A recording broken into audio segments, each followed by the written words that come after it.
မယန်တီးဖျားထဲမှာ UFO ကတကယ်ရှိရလား NASA ကတော့ဒီအကြောင်းတွေကိုသိနေခဲ့တာလားအဲ့တော့ဒီຢာတွေကအမှန်တကယ်ဟုတ်လားမဟုတ်လားဆိုတာကိုစရှင်းပြဖို့အတွက်ဆိုလို့ရှိရင်တော့မယန်ကြီးဖျားရဲ့ဖြစ်တည်လာပုံအလောင်းစီသူမင်းကြီးနဲ့အလောင်းစီသူမင်းကြီးရဲ့ဖောင်ဆက်ကြားဒါတွေကနေပြီးတော့စပြောပြရမှာပဲဖြစ်ပါတယ်မြန်မာနိုင်ငံမှာအခုမှအာဏာထသိမ်းခံရတာတော့မဟုတ်ပါဘူးဟိုးဘရင်လက်ထက်တွေကလေးကနေပြီးတော့ဘရင်နေရာရဖို့အတွက်ဆိုရင်ကိုဖေကိုလည်းကိုပြတ်သက်ကိုအဖိုးကိုလည်းကိုသက်ကိုအကိုလည်းသက်နေပဲအဲ့လိုမျိုးအာဏာရယူပြီးတော့သိမ်းနေကြတာဖြစ်ပါတယ်ဆိုတော့မူရင်းကြောင်ပြန်ပြောရမယ်ဆိုရင်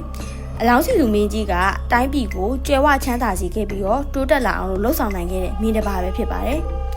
သူ့မှာဖောင်ဆက်ကြာလို့ခေါ်တဲ့ရင်တစည်းရှိပြီးတော့အဲ့ဒီဖောင်ဆက်ကြာနဲ့ရေချောင်းကနေပြီးတော့တဆင်သူကတိုင်းခန့်လှည့်လေလေးရှိပါတယ်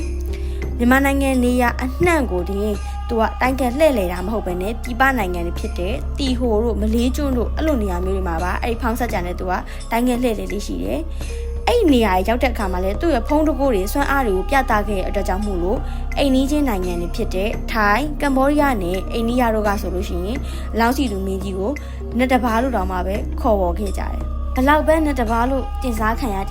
နောက်ဆုံးတော့သူလည်းထီးနှက်လူတာကိုခံလိုက်ရတယ်ဒီခေတ်မှာဆိုလို့ရှိရင်အာနာသိန်းခံလိုက်ရတယ်ပေါ့နော်အဲ့တော့သူ့အသားအရင်ဖြစ်တဲ့နေရသူကသူ့ကိုရွှေဖူကြီးဖျားတဲ့ကိုခေါ်သွားခဲ့ပြီးတော့မှအဲ့မှာခေါင်းနေနဲ့စောင်းနေနဲ့ဖိပြီးတော့သူ့ကိုတတ်ခဲ့တယ်အကိုဖြစ်သူကိုလည်းထီးနှံကိုတမန်နဲ့ပဲသူကစိုးစံစေခဲ့ပြီးတော့ညနေပိုင်းမှာတော့အစိတ်ခတ်ပြီးတော့တတ်လိုက်တယ်အဲ့တော့ထီးနှံကိုအခုလိုရုံမာတဲ့နီးလန်းနေနဲ့သူကလူယူခဲ့တာဖြစ်တဲ့အတွက်ပြည်သူတွေဖုန်ကြီးတွေကသူ့ကိုယွန်းမုန်းပြီးတော့တိုင်းပြည်ကိုစွန့်ခါသွားခဲ့တဲ့သူတွေအများကြီးပဲရှိလာကြတယ်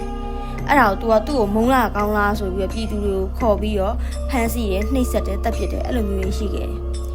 သူက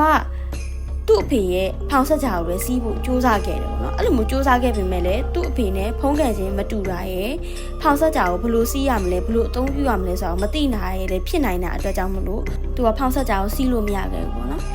အဲ့ဒါနဲ့ပဲသူကစပြီးတော့ပန်းတို့တွေးပါတော့တယ်